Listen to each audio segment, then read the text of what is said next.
UPSC प्रमाणे MPC मध्ये देखील आता कॅलेंडर असावा असा प्रयत्न आता एमपीसी या वर्षापासून डिस्क्रिप्टिव्ह परीक्षा घेणार आहे। काहींचा विरोध आहे, मात्र आपण त्याला ग्राह्य धरणार नाही। ज्या रिकाम्या जागा आहेत एमपीसी मध्ये एक जागा पूर्ण करण्याची प्रक्रिया पूर्ण झालेली आहे असं स्पष्ट सरकारने केलेलं आहे। 2 जागांसंदर्भात आपण देतो आहोत। सगळ्या राज्यांचा यूपीएससीचा अभ्यास करण्यात आलेला आहे, त्यानंतर आता हा थोडा बदल करण्यात आला आहे।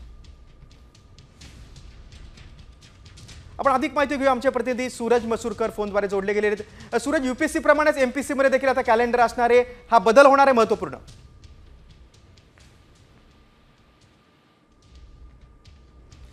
सूरज यांच्याशी आपला संपर्क झाला नाही, मात्र एमपीसी परीक्षा संदर्भातील भरती संदर्भातील हा महत्त्वाचा बदल आहे। विधान परिषदेमध्ये मुख्यमंत्री देवेंद्र फडणवीस यांनी घोषणा केलेली आहे की एमपीसी या वर्षापासून डिस्क्रिप्टिव्ह परीक्षा घेणार आहोत। आपण थेट जाऊया, आमचे प्रतिनिधी सूरज मसूरकर फोनद्वारे जोडले गेले आहेत। सूरज, मुख्यमंत्र्यांनी ही घोषणा केलेली आहे, एमपीसी परीक्षेमध्ये मोठा बदल होणार आहे। कॉमस्कोर नुसार आता isakal.com आहे देशातील नंबर 1 ची मराठी न्यूज वेबसाईट।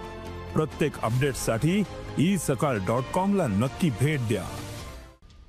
नक्कीच तन्मय, थोड्या वेळापूर्वी विधान परिषदेमध्ये बोलत असताना मुख्यमंत्री देवेंद्र फडणवीस यांनी ही मोठी घोषणा केली आहे एमपीएससी पदाबाबत की येणाऱ्या काही दिवसांमध्ये जी पदे आहेत ती भरली जाणार आहेत।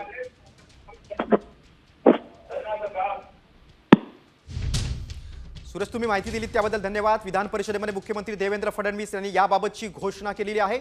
एमपीसीची या वर्षापासून डिस्क्रिप्टिव्ह परीक्षा आता घेतली जाणार आहे। काहींचा विरोध आहे, मात्र आपण तो विरोध ग्राह्य धरणार नाही असं देखील मुख्यमंत्र्यांनी स्पष्ट केलेलं आहे। ज्या रिकाम्या जागा आहेत त्या एमपीसी मध्ये एक जागा पूर्ण करण्याची प्रक्रिया पूर्ण झाली असं देखील मुख्यमंत्र्यांनी सांगितलेलं आहे। सगळ्या राज्यांचा यूपीएससीचा अभ्यास करण्यात आलेला आहे आणि त्या अनुषंगाने आता राज्य सरकार हा महत्त्वपूर्ण बदल करणार आहे।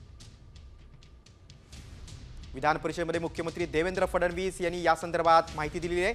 यूपीएससी प्रमाणे एमपीसी मध्ये देखील आता कॅलेंडर असेल आणि या वर्षीपासून डिस्क्रिप्टिव्ह परीक्षा घेतली जाणार आहे। भविष्यात एमपीसी मध्ये मोठी भरती देखील होणार आहे। यूपीएससी प्रमाणेच एमपीसी प्रमाणे कॅलेंडर असावं असं मुख्यमंत्र्यांनी सांगितलंय।